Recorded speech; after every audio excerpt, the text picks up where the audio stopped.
यह व्रत भाद्रपद शुक्ल पंचमी भादो महीने की शुक्ल पक्ष की 5वीं तिथि को किया जाता है। यह व्रत विशेषकर स्त्रियों द्वारा किया जाता है।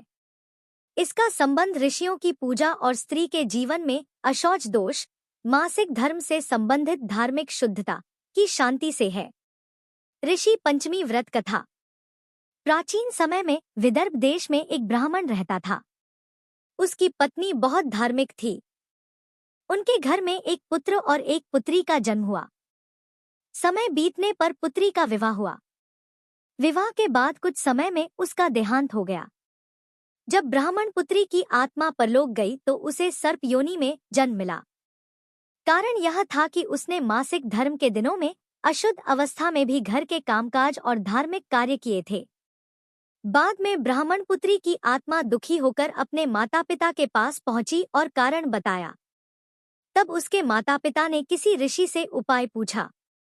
ऋषि ने कहा, स्त्रियों को मासिक धर्म के दिनों में शास्त्रानुसार शुद्धि का पालन करना चाहिए।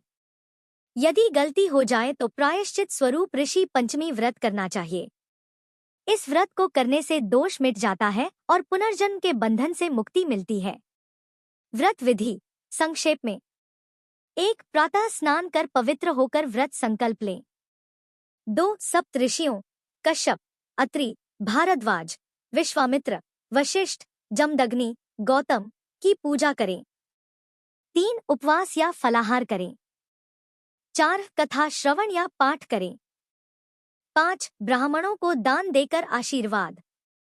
इस व्रत से स्त्रियों के सभी दोष दूर होकर 7 पीढ़ियों तक की मुक्ति होती है।